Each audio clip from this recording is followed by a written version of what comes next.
الحمد للہ رب العالمین والصلاة والسلام علی سید المرسلین اما بعد فاعوذ باللہ من الشیطان الرجیم بسم اللہ الرحمن الرحیم۔ علم سیکھنا فرض ہے۔ نبی اکرم صلی اللہ علیہ وآلہ وسلم کا فرمان عالی شان ہے، ہر مسلمان پر علم حاصل کرنا فرض ہے۔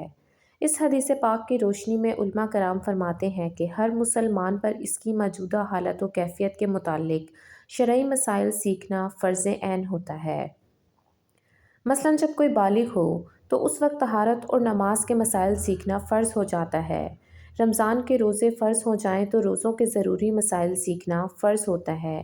یوں ہی زکوٰۃ، حج اور دیگر معاملات جیسے نکاح، طلاق، خرید و فروخت اور اجارہ وغیرہ کا موقع آئے تو ان چیزوں کے متعلق شریعت کے احکام سیکھنا فرض ہو جاتا ہے۔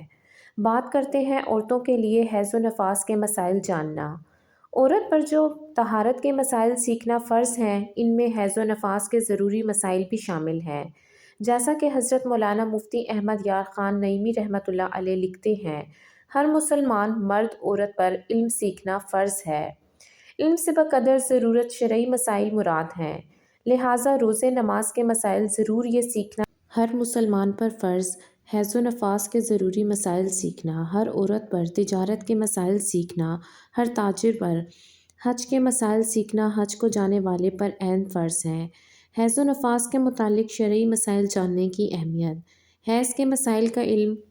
انتہائی اہم اور ضروری ترین علم ہے۔ کسی بھی علم کی اہمیت و عظمت اور مقام کا اندازہ اس بات سے لگایا جاتا ہے کہ اس علم سے جاہل رہنے میں ضرر و نقصان کتنا ہے،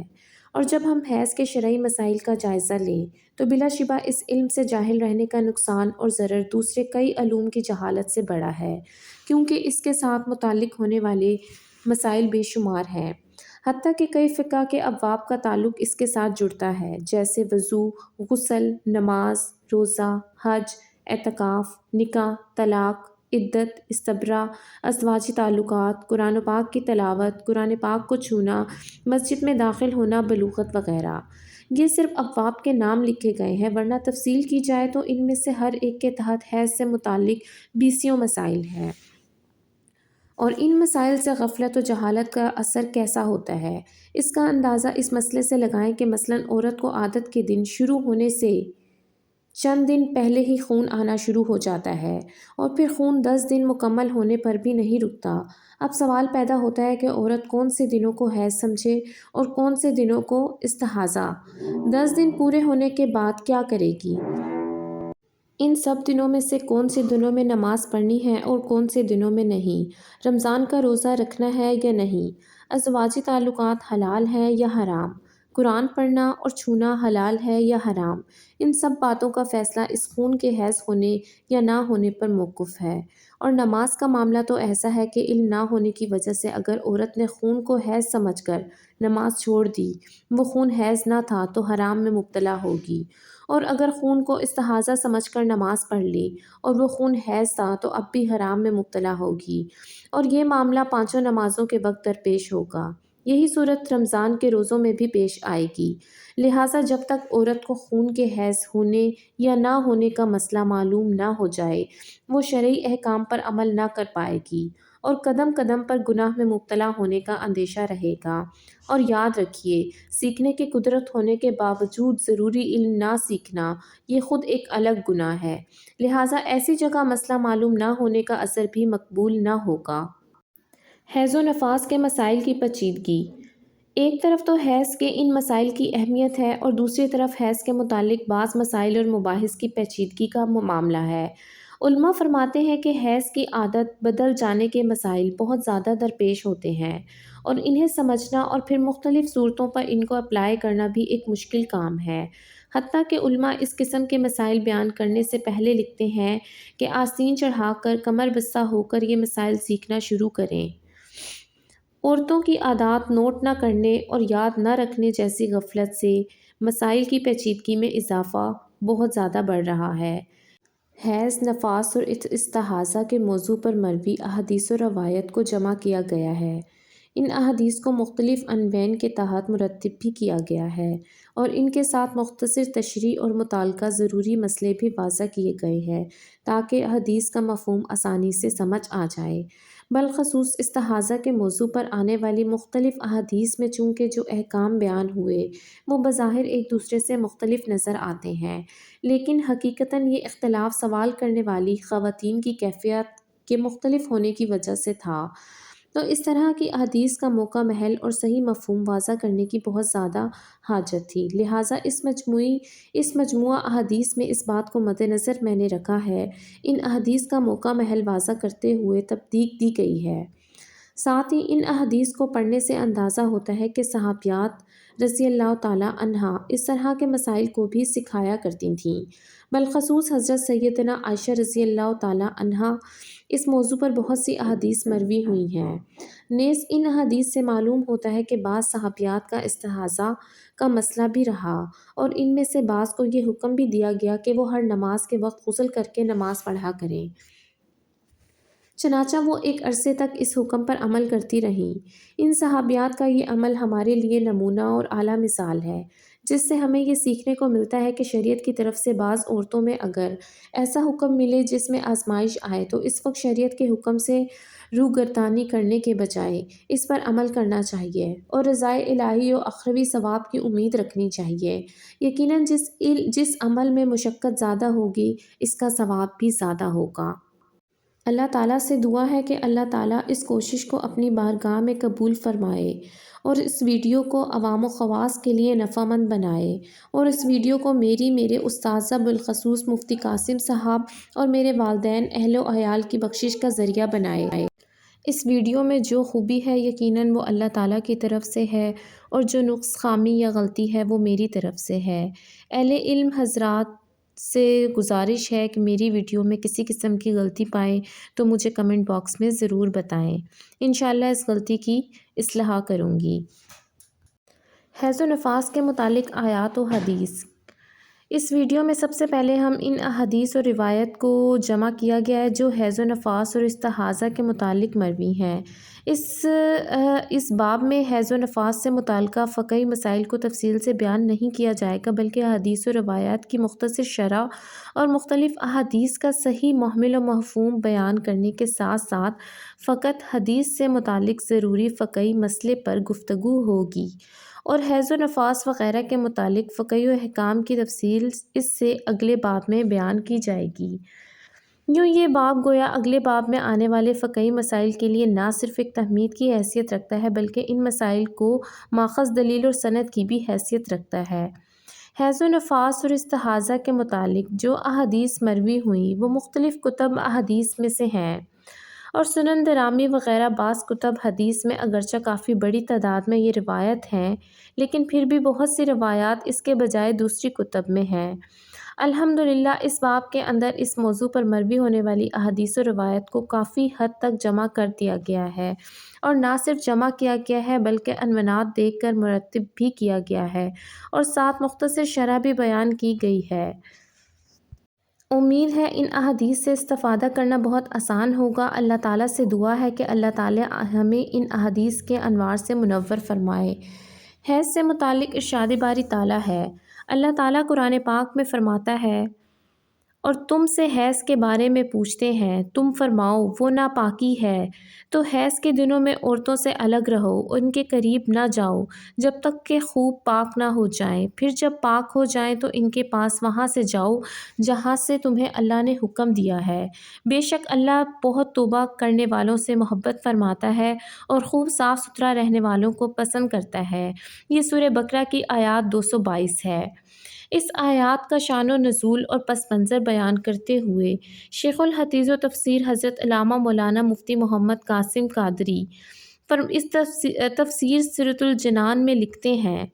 عرب کے لوگ یہودیوں اور مجوسیوں کی طرح حیض والی عورتوں سے بہت نفرت کرتے تھے، ان کے ساتھ کھانا پینا، ایک مکان میں رہنا انہیں گوارا نہ تھا، بلکہ یہ شدت یہاں تک پہنچ گئی تھی کہ ان کی طرف دیکھنا اور ان سے کلام کرنا بھی حرام سمجھتے تھے، جبکہ عیسائیوں کا طرز عمل اس کے بالکل برعکس تھا، یعنی وہ ان دنوں میں عورتوں سے ملاپ بہت زیادہ مبالغہ کرتے تھے۔ مسلمانوں نے حضور اکرم صلی اللہ علیہ وآلہ وسلم سے حیض کا حکم دریافت کیا تو اس پر یہ آیت نازل ہوئی جس کا تذکرہ میں نے ابھی آپ سے کیا ہے، اور افراط و تفریط کی راہیں چھوڑ کر اعتدال کی تعلیم فرمائی گئی اور بتا دیا گیا کہ حیض کی حالت میں عورتوں سے ہم بستری کرنا حرام ہے۔ حیض کی ابتدا کے متعلق کچھ روایات ہیں۔ حیض کی ابتدا کب سے ہوئی اس کے متعلق روایات سے معلوم ہوتا ہے کہ جب حضرت حوا رضی اللہ تعالیٰ عنہ کو جنت سے زمین پر اتارا گیا تو اس کے بعد حضرت حوا رضی اللہ تعالیٰ عنہا سے ہی اس کی ابتدا ہوئی تھی۔ چنانچہ حضرت عمر رضی اللہ تعالیٰ عنہ سے مروی ہے کہ رسول اللہ صلی اللہ علیہ وآلہ وسلم نے ارشاد فرمایا، مجھے میرے حبیب جبریل علیہ السلام نے خبر دی تھی کہ اللہ پاک نے ان کو ہماری ماں حوا کی طرف بھیجا۔ جب انہیں خون آیا تھا اور انہوں نے اپنے رب کو پکار کر عرض کی تھی، اے میرے مولا، مجھے ایسا خون آیا ہے کہ جسے میں نہیں پہچانتی۔ پھر اللہ تعالیٰ نے اماں حوا کو ندا دی اور فرمایا، میں تمہیں اور تمہاری اولاد کو اس خون میں ضرور مبتلا کروں گا اور اسے گناہوں کا کفارہ اور گناہوں سے پاک والا بنا دوں گا۔ سبحان اللہ۔ اسی طرح امام ابن حجر عسقلانی رحمۃ اللہ علیہ لکھتے ہیں کہ امام حاکم اور امام ابن منظر رحمۃ اللہ علیہ نے صحیح سند کے ساتھ حضرت ابن عباس رضی اللہ تعالیٰ عنہ سے روایت بیان کی ہے کہ آپ صلی اللہ علیہ وآلہ وسلم نے فرمایا، جب حضرت حوا رضی اللہ تعالیٰ عنہ کو جنت سے اتار دیا گیا تو اس کے بعد ان سے حیض کی ابتدا ہوئی تھی۔ امام بخاری رضی اللہ تعالیٰ عنہ نے بھی ایک حدیث پاک سے یہ ثابت کیا ہے کہ وہ یہ روایت ہے کہ حضرت ام المومنین عائشہ صدیقہ رضی اللہ تعالیٰ عنہ فرماتی ہیں، ہم حج کے لیے نکلے، جب صرف کے مقام پر پہنچے مجھے حیض آیا تو میں رو رہی تھی اور رسول پاک صلی اللہ علیہ وآلہ وسلم میرے پاس تشریف لائے۔ فرمایا، تجھے کیا ہوا عائشہ؟ کیا تو حیض ہوئی؟ مطلب کیا تو حائض ہوئی؟ عرض کی ہاں۔ فرمایا کہ یہ ایک ایسی چیز ہے جس کو اللہ تعالیٰ نے بنات آدم علیہ السلام کی بیٹیوں پر لکھ دیا ہے، تو آپ وہ تمام مناسک افعال حج ادا کریں جو ایک حاجی کرتا ہے، مگر یہ کہ خانہ کعبہ کا طواف نہ کریں۔ یہ حدیث صحیح بخاری کی ہے۔ حیض کی کم از کم اور زیادہ سے زیادہ مدت کے متعلق احادیث۔ حیض کی کم سے کم مدت 3 دن اور زیادہ سے زیادہ مدت 10 دن ہے۔ اس بارے میں کثیر روایات مروی ہیں، چنانچہ حضرت ابو امامہ باہلی، حضرت ثعلبہ بن اسکا، حضرت ابو سعید خدری اور حضرت عائشہ رضی اللہ تعالیٰ عنہا سے مروی ہے کہ حضور نبی کریم صلی اللہ علیہ وآلہ وسلم نے فرمایا، کم از کم حیض 3 دن اور زیادہ سے زیادہ 10 دن کے ہیں۔ اسی طرح حضرت معاذ بن جبل رضی اللہ تعالیٰ عنہ بیان کرتے ہیں کہ میں نے رسول اکرم صلی اللہ علیہ وآلہ وسلم کو فرماتے سنا، حیض نہیں ہے 3 دن سے کم اور حیض نہیں ہے 10 دن سے زیادہ۔ اس کے علاوہ حضرت انس بن مالک رضی اللہ تعالیٰ عنہ سے مروی ہے کہ رسول پاک صلی اللہ علیہ وآلہ وسلم نے ارشاد فرمایا، حیض 3 دن ہے اور 4 اور 5 اور 6 اور 7 اور 8 اور 9 اور 10 دن تک ہیں، پھر جب 10 دن سے زیادہ ہو جائیں تو وہ عورت استحاضہ والی ہے۔ ان تمام روایات سے حیض کی کم از کم مدت اور زیادہ سے زیادہ مدت ثابت ہوتی ہے، اور آخری روایت سے یہ بھی ثابت ہوتا ہے کہ اگر خون 10 دن سے بھی زیادہ ہو جائے تو وہ حیض نہیں بلکہ استحاضہ کہلائے گی۔ بات کرتے ہیں پاکی کی، طہارت کی، کہ کم سے کم مدت کے متعلق کچھ احادیث ہیں۔ شرعی طور پر ایک حیض کے بعد دوسرا حیض کہ اس کے متصل نہیں ہو سکتا، بلکہ درمیان میں کچھ ایام کا فاصلہ ہوتا ہے۔ یہ 6 صحابہ کرام حضرت ابو امامہ، حضرت ثعلبہ بن اسکا، حضرت معاذ بن جبل، حضرت ابو سعید خدری، حضرت انس بن مالک، حضرت عائشہ رضی اللہ تعالیٰ عنہا سے مروی ہے، اور سب نے حضور اکرم صلی اللہ علیہ وآلہ وسلم سے حیض کی کم سے کم مدت اور زیادہ سے زیادہ مدت کا بیان روایت کیا۔ ان روایات کی اسناد میں اگرچہ فنی طور پر کلام ہے، لیکن علماء فرماتے ہیں کہ مجموعی طور پر یہ احادیث حجت ہیں کہ بعض روایات سے دوسری بعض کو تقویت مل رہی ہے، اور اس کے علاوہ کئی صحابہ کرام سے موقوفاً صحیح اسناد سے بھی حیض کی مدت کے حوالے سے یہی تفصیل مروی ہے، جس سے ان حدیث کو مزید تقویت ملتی ہے۔ فتح قدیر میں ہے کہ علامہ عینی رحمۃ اللہ علیہ نے بنایا کہ باب الحیض میں اس مقام پر صحابہ و اسلاف سے مروی روایت کو بھی نقل کیا ہے۔ جو دیکھنا چاہیے اس مقام سے دیکھ سکتا ہے، جسے طہر یا پاکی کا زمانہ کہا جاتا ہے۔ اس طہر کی زیادہ سے زیادہ تو کوئی حد متعین نہیں ہے، لیکن کم از کم حد شرعی طور پر 15 دن متعین ہے، جیسا کہ حضرت ابو سعید خدری رضی اللہ تعالی عنہ سے مروی ہے کہ حضور اکرم صلی اللہ علیہ وآلہ وسلم نے فرمایا، کم از کم حیض 3 دن رات اور زیادہ سے زیادہ 10 دن رات ہوتا ہے، اور 2 حیضوں کے درمیان کم از کم مدت 15 دن کی ہے۔ نفاس کی مدت کے متعلق چند احادیث۔ بچے کی پیدائش کے بعد عورت کو جو خون آتا ہے اسے نفاس کہا جاتا ہے۔ اس کی کم از کم تو کوئی مدت متعین نہیں ہے، یہ 1 دن یا اس سے بھی کم ہو سکتا ہے، لیکن اس کی زیادہ سے زیادہ مدت شرعی طور پر 40 دن متعین ہے، اس سے زیادہ نہیں ہو سکتا، جیسا کہ حضرت ام سلمہ رضی اللہ تعالی عنہا سے مروی ہے کہ رسول اکرم صلی اللہ علیہ وآلہ وسلم کے زمانہ مبارکہ میں نفاس والی عورتوں نفاس کے بعد 40 دن یا 40 راتیں بیٹھا کرتی تھیں۔ اسی طرح سنن ابن ماجہ اور سنن دار قطنی میں حضرت انس رضی اللہ تعالی عنہ سے مروی ہے کہ رسول پاک صلی اللہ علیہ وآلہ وسلم نے فرمایا کہ نفاس والی عورتوں کے لیے 40 دن میعاد مقرر فرمائی، علیہ کہ وہ عورتیں اس سے پہلے پاک ہو جائیں۔ حضرت انس رضی اللہ تعالی عنہ سے مروی ہونے والی حدیث یہ بھی معلوم ہوتا ہے کہ نفاس کی مدت 40 دن ہے۔ اسی طرح سے حدیث پاک کے سند میں اگرچہ کلام ہے، لیکن یہ حدیث موضوع نہیں، اس وجہ سے علامہ ابن جوزی نے اسے بیان کیا کہ جس میں وہ شدید الضعف حدیث تو لاتے ہیں لیکن قطعی موضوع احادیث نہیں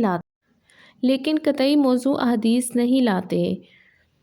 نیز مجتہدین اہل علم اور فقہ کا اس حدیث پر عمل ہے، اور اہل علم و مجتہدین کے علم سے حدیث قوی ہو جاتی ہے، جیسا کہ فن اصول حدیث کے ماہرین نے لکھا ہے۔ اس عورت کے لیے ہے جس کو خون جاری رہے، ورنہ اگر کسی عورت کا خون 40 دن سے پہلے ہی رک جائے تو اس کو پاک ہونے کے بعد ہی نمازیں شروع کر دینے کا حکم ہے۔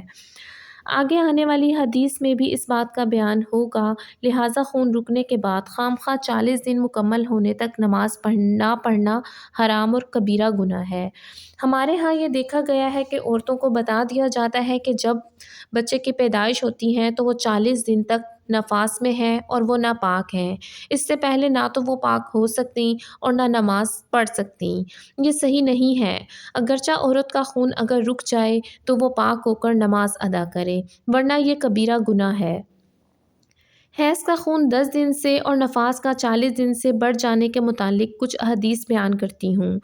حیض کا خون اگر 10 دن مکمل ہونے کے بعد بھی جاری رہے یا نفاس کا خون 40 دن تک مکمل ہونے کے بعد بھی جاری رہے تو اب مزید نمازوں سے رکے رہنے کی اجازت نہیں ہوتی،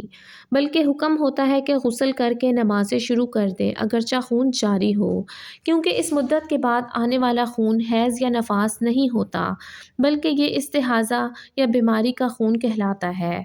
حضرت عبداللہ بن عمرو رضی اللہ تعالی عنہ سے روایت ہے کہ حضرت ابو ہریرہ رضی اللہ تعالی عنہ سے بھی مروی ہے کہ رسول اکرم صلی اللہ علیہ وآلہ وسلم نے ارشاد فرمایا، نفاس والی عورتیں 40 دن تک انتظار کریں، پھر اگر وہ اس سے پہلے پاکی دیکھ لیں یعنی خون آنا رک جائے تو وہ پاک ہیں، اور اگر 40 دن سے بھی زیادہ خون آئے تو وہ عورت مستحاضہ یعنی استحاضہ والی عورت کے قائم و مقام ہے، لہٰذا وہ غسل کر کے نماز پڑھے، پھر اگر خون غالب ہو تو ہر نماز کے لیے وضو کر لیا کرے۔ کچھ روایت میں حیض والی عورتوں کا بیان نہیں، لیکن حیض والی عورت کا حکم بھی بیان ہوا ہے، چنانچہ اس میں یہ بھی ہے کہ حیض والی عورت حیض کے شروع ہونے سے 10 دن مکمل ہونے تک انتظار کرے۔ پھر اگر وہ اس دوران پاکی دیکھ لے یعنی خون آنا رک جائے تو وہ پاک ہے، اور اگر خون 10 دن سے آگے بڑھ جائے تو وہ مستحاضہ، لہٰذا اب وہ غسل کرے اور نماز پڑھے۔ پھر اگر خون اس پر غالب ہو تو روئی رکھ لے اور کپڑے کا لنگوٹ باندھ لے اور ہر نماز کے لیے وضو کر لیا جائے۔ ان روایات سے معلوم ہوا کہ حیض کا خون 10 دن یا نفاس کا خون 40 دن مکمل ہونے کے بعد بھی جاری رہے تو اب عورت نے طہارت حاصل کر کے نمازیں شروع کر دینی ہے، لیکن یہ بھی ساتھ واضح رہے کہ جس کو پہلے بھی حیض آ چکا ہے اس کے لیے یہ پچھلے 10 دن جن میں خون جاری رہا یہ سارے کے سارے حیض نہیں کہلائیں گے، بلکہ پچھلی بار کی عادات کے مطابق جتنے دن بنتے ہیں فقط اتنے دن ہی حیض کہلائیں گے، اور بقیہ دنوں کی نمازوں کی قضا وہ عورت پڑھے گی۔ یہ مسئلہ بھی حدیث میں بیان ہوا ہے، چنانچہ حضرت ابو امامہ باہلی رضی اللہ تعالیٰ عنہ سے مروی ہے کہ رسول اکرم صلی اللہ علیہ وآلہ وسلم نے ارشاد فرمایا، کنواری لڑکی اور وہ شادی شدہ عورت جو حیض سے مایوس ہو چکی، ان کا حیض 3 دن سے کم اور 10 دن سے زیادہ نہیں ہو سکتا۔ پس اگر وہ اس دن سے زیادہ خون دیکھے تو وہ مستحاضہ یعنی کہ استحاضہ والی ہوگی، لہٰذا جو اس کی عادت سے زائد دن ہیں وہ ان دنوں کی نمازوں کی قضا کرے گی۔ اسی طرح سے سفید کے علاوہ کسی رنگ کی رطوبت دیکھنے کے متعلق کچھ احادیث بیان کرتی ہوں۔ بعض اوقات حیض کے شروع میں یا آخر میں جو رطوبت آتی ہے وہ خون کی طرح سرخ رنگ کی نہیں ہوتی بلکہ پیلے، گدلے یا مٹیالے وغیرہ رنگ کی ہوتی ہے۔ اسی طرح رطوبتوں کے متعلق شرعی حکم یہ ہے کہ حیض کے دنوں میں خالص سفید رنگ کے علاوہ اگر کسی رنگ کی رطوبت آئے تو وہ حیض کے حکم میں شمار ہوگی، جیسا کہ حضرت عائشہ رضی اللہ تعالیٰ عنہا کی حدیث اس بارے میں مروی ہے، چنانچہ صحیح بخاری، موطا امام محمد اور اس کے علاوہ کئی کتب میں ہے۔ مثال کے طور پر اس عورت کی عادت 7 دن حیض کی تھی اور اس بار خون 10 دن سے بھی بڑھ گیا تو 10 دن مکمل ہوتے ہی وہ نمازیں شروع کر دے گی، البتہ حیض کی عادت کے دنوں سے زائد جو خون آیا یعنی آخری 3 دنوں کی نمازوں کی وہ قضا کرے گی۔ اس مسئلے کی مزید تفصیل آگے میں آپ سے بیان کروں گی۔ حضرت عائشہ صدیقہ رضی اللہ تعالیٰ عنہا کے پاس خواتین ڈبیا میں کرسف یعنی وہ روئی جو عورتیں مخصوص ایام میں استعمال کرتی ہیں رکھ کر بھیجتیں جس میں زردی ہوتی۔ اس پر ام المومنین فرماتی، جلدی نہ کرو یہاں تک کہ تم چونے کی طرح سفیدی نہ دیکھ لو۔ اس بات کی وضاحت و تشریح کرتے ہوئے حضرت علامہ مولانا مفتی شریف الحق المجدی رحمۃ اللہ علیہ بیان کرتے ہیں کہ القصہ کے معنی چونے کے بھی ہیں اور روئی کے بھی۔ پہلی تقدیر پر معنی وہ ہوئے جو ہم نے بتائے ہیں، یعنی چونے کے مثل سپیدی دیکھے۔ دوسری تقدیر پر معنی یہ ہوئے کہ روئی کو سفید دیکھے۔ اس کے 2 مطلب ہو سکتے ہیں، ایک یہ کہ روئی پر کوئی رنگ نہ دیکھے، دوسرے یہ کہ روئی سوکھی پائے، اس لیے کہ سفید رطوبت سے بھی بھیگنے کے بعد روئی پر دھبے پڑ جاتے ہیں۔ یہ حدیث حناف کی دلیل ہے کہ ایام حیض میں جس رنگ کا بھی خون آئے وہ حیض ہے۔ سرخ، کالا، زرد، مٹیالہ، گدلا، سبز کسی بھی رنگ کا خون 10 دن کے اندر اندر آئے تو حیض ہے۔ اسی مفہوم کی روایات حضرت عمر رضی اللہ تعالیٰ عنہ سے بھی مروی ہے، چنانچہ حضرت فاطمہ بنت محمد بیان کرتی ہیں کہ قریش کی ایک خاتون نے حضرت عمر کے پاس روئی کا ایک ٹکڑا بھیجا جس میں زرد رنگ کی رطوبت تھی۔ یہ بھیج کر انہوں نے حضرت عمر رضی اللہ تعالیٰ عنہ سے سوال کیا، آپ کیا فرماتی ہیں اس بارے میں کہ عورت اگر اپنے حیض میں صرف اس طرح کی رطوبت دیکھ رہی ہے تو کیا وہ پاک ہو چکی ہے؟ تو آپ نے ارشاد فرمایا، نہیں، یہاں تک کہ وہ خالص سفیدی نہ دیکھ لے۔ اس حدیث میں جو خالص سفیدی دیکھنے کی بات کی گئی ہے تو اس کے وہی 2 مفہوم ہو سکتے ہیں جو حضرت علامہ مولانا مفتی شریف الحق امجدی رحمۃ اللہ علیہ نے حدیث عائشہ رضی اللہ تعالیٰ عنہا کی تشریح میں بیان کیے، یعنی روئی کو خالص سفید پائے، معنی کہ اس پر کسی قسم کی رطوبت نہ دیکھے۔ روئی پر خالص سفید رطوبت دیکھے تو دونوں صورتوں میں حیض ختم ہونے کی علامت ہے۔ ایک اور روایت میں کہ حضرت عمرہ رضی اللہ تعالیٰ عنہا عورتوں کو فرمایا کرتی تھیں کہ جب تم میں سے کوئی کرسف یعنی وہ روئی جو عورتیں مخصوص ایام میں استعمال کرتی ہیں رکھیں، وہ متغیر ہو کر نکلے، یعنی اس کے رنگ میں کچھ تغیر تو تبدیلی آ چکی ہو، تو وہ ہرگز نماز نہ پڑھے یہاں تک کہ یہ حالت ہو جائے کہ وہ اس پر کچھ بھی نہ دیکھے۔ کچھ بھی نہ دیکھے کا ظاہری مفہوم تو یہی ہے کہ روئی پر کوئی کسی قسم کی رطوبت نہیں لگی ہو۔ اس اعتبار سے یہ حیض ختم ہونے کی ایک علامت کا بیان ہے، اور چونکہ سفید رنگ کی رطوبت دیکھنا بھی کچھ نہ دیکھنے کے حکم میں ہی ہوتا ہے، جیسا کہ میں نے آپ کو پہلے حدیث بیان کی ہے، لہٰذا وہ بھی اس حکم میں شامل ہے اور ان روایات میں کوئی تضاد یا مخالفت نہیں ہے۔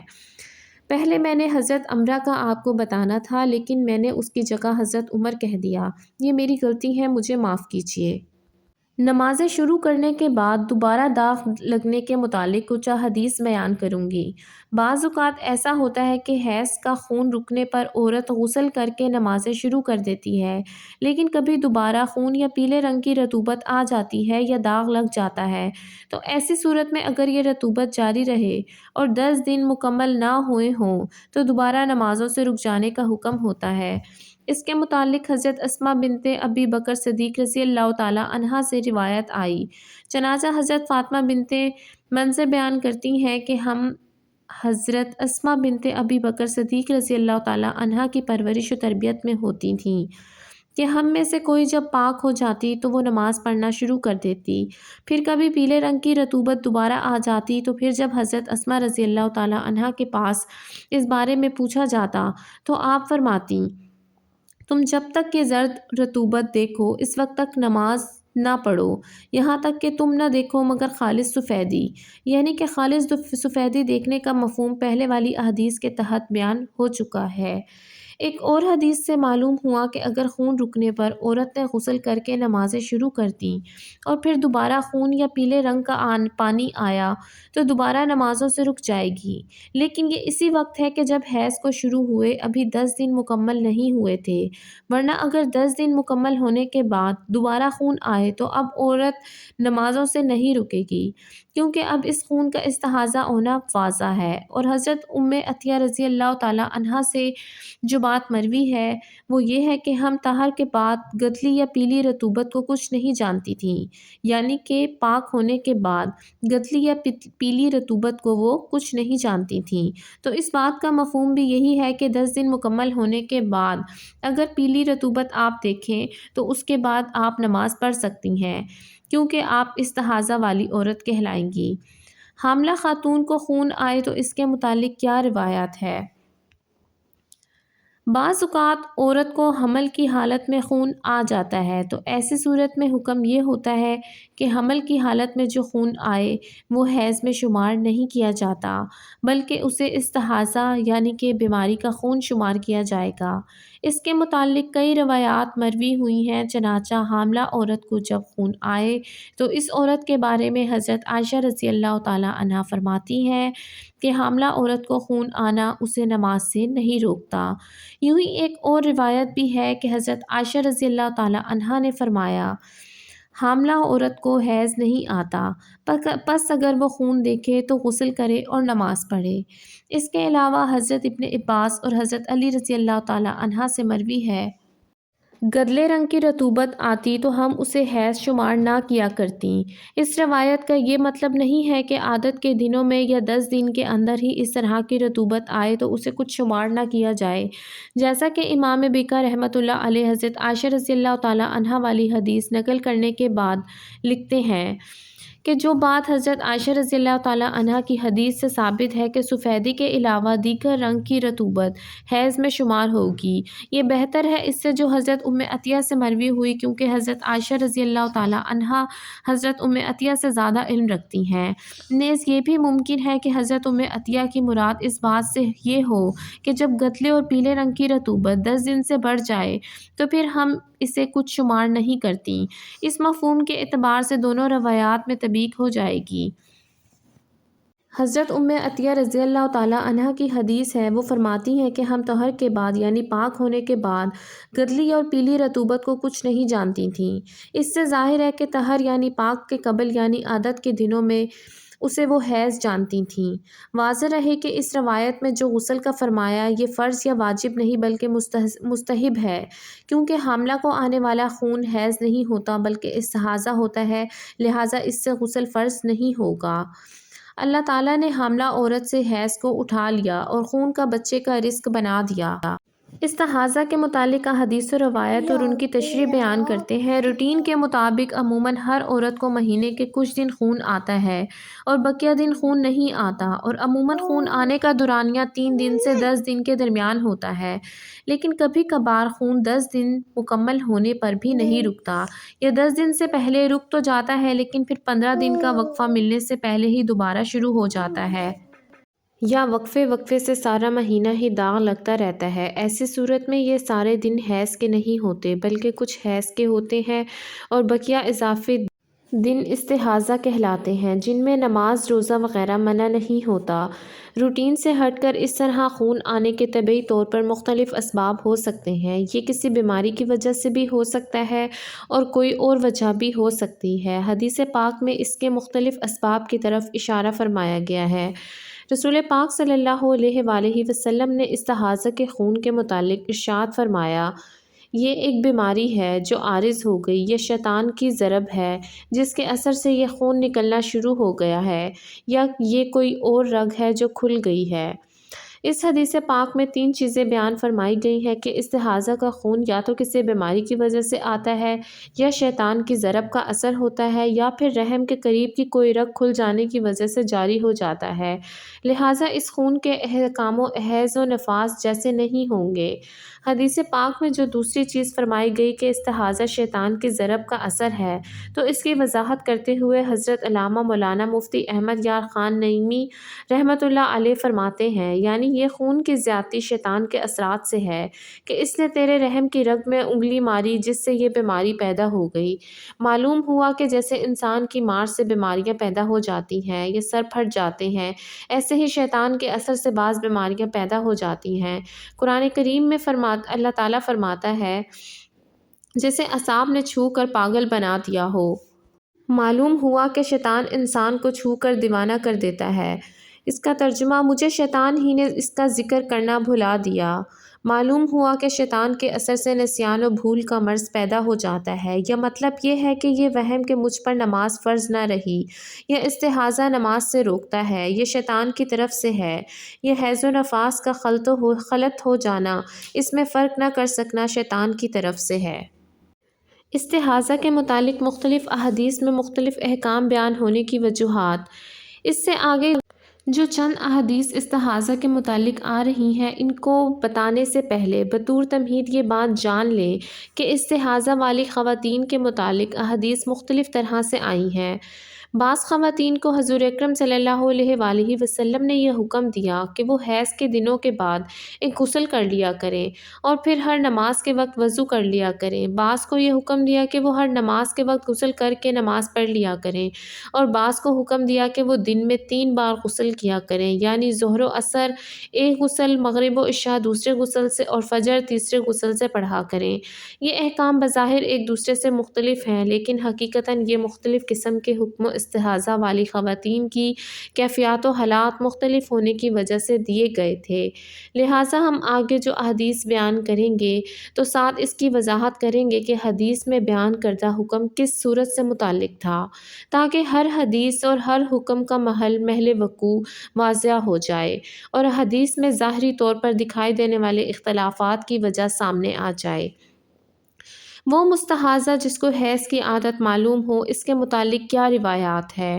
شرعی طور پر تو ہر عورت کو اپنے حیض کی عادت یاد رکھنی چاہیے، کیونکہ روٹین سے ہٹ کر استحاضہ کا خون آنا شروع ہو جائے تو ایسی صورت میں پچھلی عادت کو دیکھ کر حکم بیان کیا جاتا ہے، اور عادت معلوم ہونے یا نہ معلوم ہونے کے اعتبار سے حکم میں فرق پڑ جاتا ہے۔ چنانچہ اگر استحاضہ والی خاتون کو اپنی عادت کے دن معلوم ہوں تو ایسی خاتون کے متعلق حدیث پاک میں یہ حکم بیان فرمایا گیا، وہ اپنی حیض کی عادت کے دنوں کو نوٹ کر لیں اور پھر ان دنوں میں نمازیں نہ پڑھا کریں، اور جب عادت کے دن پورے ہو جائیں تو غسل کر کے نمازیں شروع کر دیں۔ اس کے بعد ہر نماز کے وقت غسل حاجت نہیں بلکہ وضو کر کے نماز پڑھتی رہیں، اگرچہ خون جاری بھی ہو۔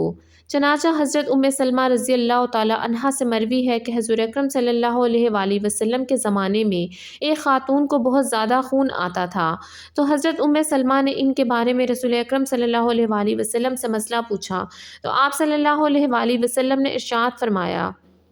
اس خاتون کو یہ بیماری لگنے سے پہلے مہینے کی جن راتوں اور دنوں میں حیض آیا کرتا تھا وہ ان راتوں اور دنوں کی تعداد نوٹ کرے، پھر مہینے میں اتنے دن نماز چھوڑ دے، پھر جب یہ دن گزر جائیں تو غسل کریں اور کپڑے کا لنگوٹ باندھے، پھر اس میں نماز پڑھتی رہیں۔ اسی طرح کا معاملہ حضرت فاطمہ بنت ابی حبیش رضی اللہ تعالیٰ عنہا کا بھی تھا، اور ان کو بھی حضور اکرم صلی اللہ علیہ وآلہ وسلم نے یہی حکم ارشاد فرمایا۔ چنانچہ سنن ابن ماجہ، شرح مشکل الاثار، مسند احمد اور مصنف ابن ابی شیبہ وغیرہ میں حضرت عائشہ رضی اللہ تعالیٰ عنہا سے مروی ہے کہ حضرت فاطمہ بنت ابی حبیش نے نبی اکرم صلی اللہ علیہ وآلہ وسلم کی بارگاہ میں حاضر ہو کر عرض کیا کہ مجھے استحاضہ کا خون آتا ہے اور میں پاک نہیں ہو پاتی، تو کیا میں نمازیں چھوڑ دوں؟ تو حضور اکرم صلی اللہ علیہ وآلہ وسلم نے ارشاد فرمایا، ترجمہ: نہیں، نمازیں نہ چھوڑو، یہ تو رگ کا خون ہے، یہ حیض نہیں۔ تم اپنے حیض کے دنوں میں نماز نہ پڑھو، پھر غسل کرو اور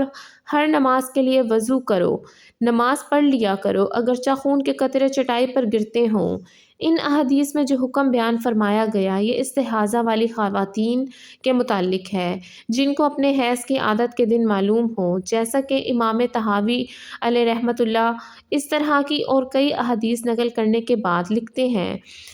کہ ہم نے حضرت فاطمہ بنت ابی حبیش رضی اللہ تعالیٰ عنہا کے معاملے میں حضرت عائشہ رضی اللہ تعالیٰ عنہا سے جو احادیث روایت کی ہیں اس میں یہ بات ہے کہ رسول اکرم صلی اللہ علیہ وآلہ وسلم نے فاطمہ بنت ابی حبیش رضی اللہ تعالیٰ عنہا کو خاص حیض کے دنوں میں نمازیں چھوڑنے کا حکم دیا تھا۔ یہ اس بات کی دلیل ہے کہ ان کو اپنے حیض کے دن یاد تھے۔ نیز حضور اکرم صلی اللہ علیہ وآلہ وسلم نے ان کو خون کے رنگ کا اعتبار کرنے کا حکم نہیں دیا، یعنی یہ نہیں فرمایا کہ خون کا رنگ دیکھ کر حیض ہونے یا نہ ہونے کا فیصلہ کریں۔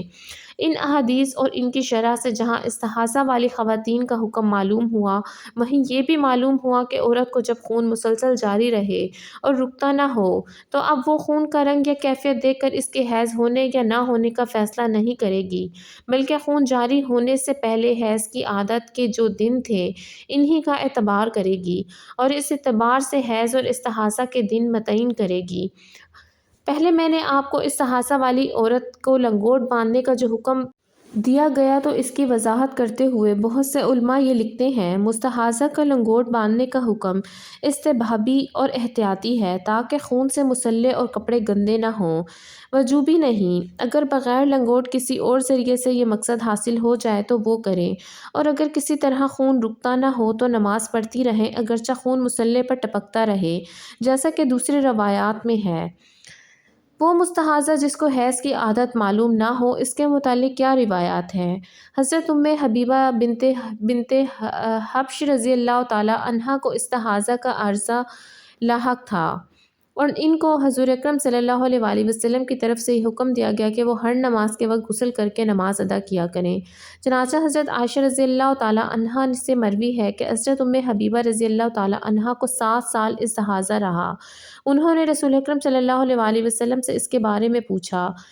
تو حضور اکرم صلی اللہ علیہ وآلہ وسلم نے انہیں حکم دیا کہ وہ غسل کریں اور فرمایا یہ رگ کا خون ہے۔ اس کے بعد وہ ہر نماز کے لیے غسل کیا کرتی تھیں۔ شرح معین الاثار میں اس روایت کے الفاظ یہ ہیں کہ اس عورت کو چاہیے کہ جتنی مقدار میں اس کو حیض آتا تھا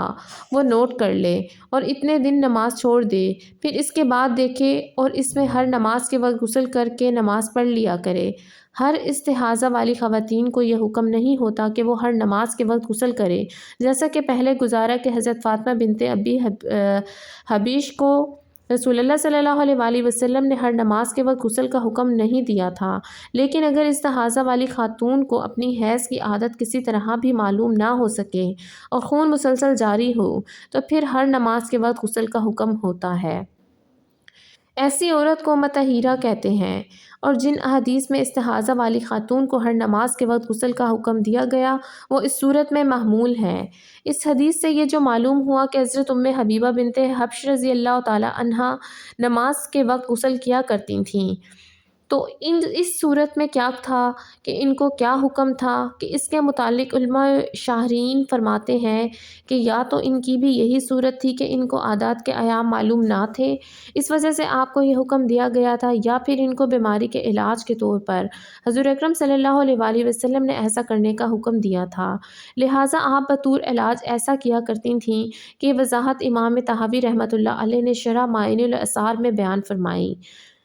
اس سے فائدہ یہ ہوتا ہے کہ ہمیں معلوم ہوا کہ کبھی شرعی حکم ایسا بھی ہوتا ہے کہ جس پر عمل کرنا بہت مشکل ہوتا ہے، لیکن جو عمل جتنا مشکل ہوتا ہے اس کا ثواب بھی اتنا ہی زیادہ ہوتا ہے، اور یہ اللہ تعالیٰ کی طرف سے آزمائش ہوتی ہے۔ ایسی صورت میں مشکل ہونے کی وجہ سے حکم سے روگردانی نہیں کرنی چاہیے، بلکہ اس پر عمل کرنا چاہیے اور اس کو آزمائش سمجھنا چاہیے۔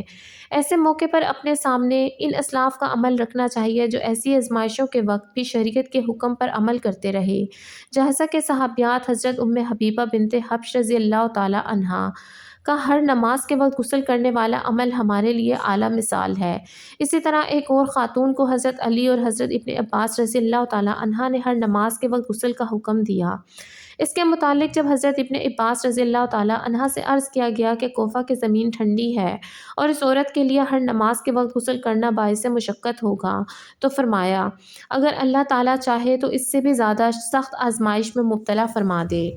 وہ روایات جن میں مستحاضہ کو دن میں 3 بار غسل کرنے کا حکم ہوا، استحاضہ والی بعض خواتین کو حضور نبی کریم صلی اللہ علیہ وآلہ وسلم نے یہ حکم بیان فرمایا کہ وہ دن میں 3 مرتبہ غسل کیا کریں، یعنی یوں کہ ظہر کو لیٹ کر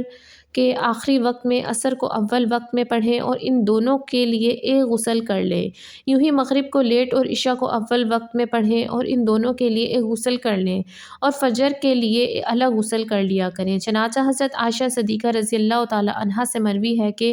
ترجمہ: ایک عورت رسول اکرم صلی اللہ علیہ وآلہ وسلم کے زمانے میں استحاضہ کی بیماری میں مبتلا ہو گئی، تو اس کو یہ حکم دیا گیا کہ وہ عصر کو جلدی یعنی عصر کے وقت اول وقت میں اور ظہر کو لیٹ اور ظہر کے یعنی کہ آخری وقت میں پڑھے اور دونوں نمازوں کے لیے ایک غسل کر لیا کرے، یوں ہی مغرب کو لیٹ اور عشاء کو جلدی پڑھے اور ان دونوں کے لیے ایک غسل کر لیا کرے اور نماز فجر کے لیے ایک الگ غسل کر لیا کرے۔ اسی طرح کا حکم حضرت سہالہ بنت سہیل رضی اللہ تعالی عنہا کو بھی دیا گیا۔ چنانچہ سنن ابی داؤد، شرح معانی الاثار وغیرہ میں حضرت عائشہ صدیقہ رضی اللہ تعالی عنہا سے مروی ہے کہ حضرت سہلہ بنت سہیل رضی اللہ تعالی عنہا کو استحاضہ کا عارضہ ہوا تو وہ حضور پاک صلی اللہ علیہ وآلہ وسلم کی بارگاہ میں حاضر ہوئیں، تو نبی کرم صلی اللہ علیہ وآلہ وسلم نے انہیں ہر نماز غسل کر کے پڑھنے کا حکم دیا۔ پھر جب انہیں اس طرح کرنا مشکل ہوا تو حضور اکرم صلی اللہ علیہ وآلہ وسلم نے انہیں حکم دیا کہ وہ ظہر اور عصر کو یوں جمع کر لیں کہ ان دونوں کے لیے ایک غسل کریں، اور مغرب اور عشاء کو یوں جمع کر لیں کہ ان دونوں کے لیے ایک غسل کر لیں، اور فجر کی نماز کے لیے الگ غسل کر لیں۔ ان حدیث میں استحاضہ والی خواتین کو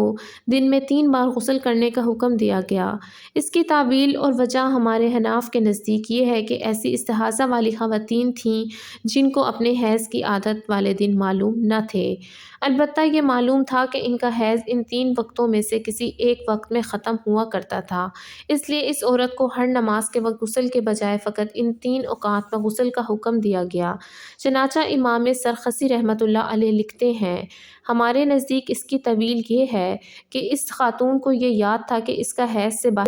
باہر آنے کا وقت ان 3 اوقات کے آخر میں ہوا کرتا تھا۔ اسی طرح کی تعویل امام طحاوی علیہ رحمۃ اللہ نے شرح معانی الاثار کے اس مقام پر بھی لکھی ہے۔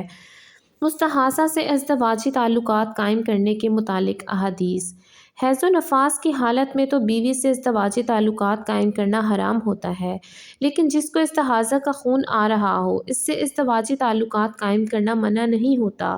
جیسا کہ حضرت ابو امامہ رضی اللہ تعالی عنہ سے مروی ہے کہ رسول اکرم صلی اللہ علیہ وآلہ وسلم نے استحاضہ والی خاتون کے بارے میں ارشاد فرمایا اگر نماز میں خون اس پر غالب ہو یعنی بہت زیادہ آئے تو وہ نماز نہ توڑے، اگرچہ خون کے قطرے ٹپکیں اور اس کا شوہر اس سے قربت اختیار کر سکتا ہو تو یہ عورت روزہ بھی رکھے گی۔ حضرت ام حبیبہ اور حضرت حمنہ بنت حبش رضی اللہ تعالی عنہا کے بارے میں روایت ہے کہ ان کو استحاضہ کا عارضہ تھا اور اس حالت میں ان کے شوہر ان سے ازدواجی تعلقات قائم کیا کرتے تھے۔ حیض کی حالت میں لازم ہونے والے احکام سے متعلق روایات: حیض کی حالت میں خاتون کو بعض ایسے کاموں سے ممانعت ہو جاتی ہے جو عام دنوں میں کر سکتی ہیں۔ ایسے امور سے متعلق احادیث روایت میں بتاتی ہوں۔ حیض میں قرآن پڑھنے کے متعلق احادیث۔ حیض و نفاس کی حالت میں عورت کے لیے قرآن پاک پڑھنا جائز نہیں، نہ دیکھ کے نہ زبانی۔ احادیث میں اس کی ممانعت فرمائی گئی ہے۔ چنانچہ حضرت ابن عمر رضی اللہ تعالیٰ عنہ سے مروی ہے کہ حضور اکرم صلی اللہ علیہ وآلہ وسلم نے ارشاد فرمایا کہ حیض والی عورت اور جنبی قرآن میں سے کچھ بھی نہ پڑھے۔ اس طرح حضرت جابر رضی اللہ تعالیٰ عنہ سے مروی ہے کہ نبی اکرم صلی اللہ علیہ وآلہ وسلم نے ارشاد فرمایا کہ حیض والی، جنبی اور نفاس والی عورتیں قرآن نہ پڑھیں۔ صحابی رسول حضرت عمر بن خطاب رضی اللہ تعالیٰ عنہ سے بھی اس کی ممانعت مروی ہے۔ چنانچہ منصف ابن ابی شیبہ میں ہے کہ حضرت عمر رضی اللہ تعالیٰ عنہ فرماتے ہیں کہ حیض والی عورت قرآن نہ پڑھے۔ حیض میں قرآن چھونے کے متعلق احادیث۔ حیض و نفاس یا اس کے علاوہ ناپاکی کی حالت میں قرآن پاک کو چھونے کی شریعت میں اجازت نہیں۔ اللہ پاک قرآن کریم میں فرماتا ہے، ترجمہ کنز الایمان، اسے نہ چھوئیں مگر باوضو۔ اس کے متعلق کئی احادیث بھی مروی ہیں۔ چنانچہ سنن دارقطنی ہمیں حضرت عبداللہ بن عمر رضی اللہ تعالیٰ عنہ سے مروی ہے کہ رسول اکرم صلی اللہ علیہ وآلہ وسلم نے ارشاد فرمایا، ترجمہ قرآن کو نہ چھوئیں مگر وہی جو پاک ہو۔ اسی طرح حضور اکرم صلی اللہ علیہ وآلہ وسلم نے اہل یمن کو جو احکام لکھ کر بھیجے، اس میں یہ بھی تھا کہ قرآن کو نہ چھوئیں مگر وہی جو پاک ہو۔ اسی طرح سے ایک جگہ اور ہمیں یہ بات ملتی ہے کہ حضرت عمر رضی اللہ تعالیٰ عنہ کے حوالے سے یہ ذکر کیا جاتا ہے کہ آپ حائضہ کے لیے قرآن چھونا مکروہ قرار دیتے تھے۔ حیض کے متعلق بہت سے مسائل ایسے ہیں جن کا ذکر ابھی میں نے آپ سے نہیں کیا، اور ہماری یقیناً ویڈیو بہت لمبی ہو گئی، اس لیے میں باقی مسائل کا ذکر آپ سے اگلی ویڈیو میں کروں گی۔ جب تک کے لیے اللہ حافظ۔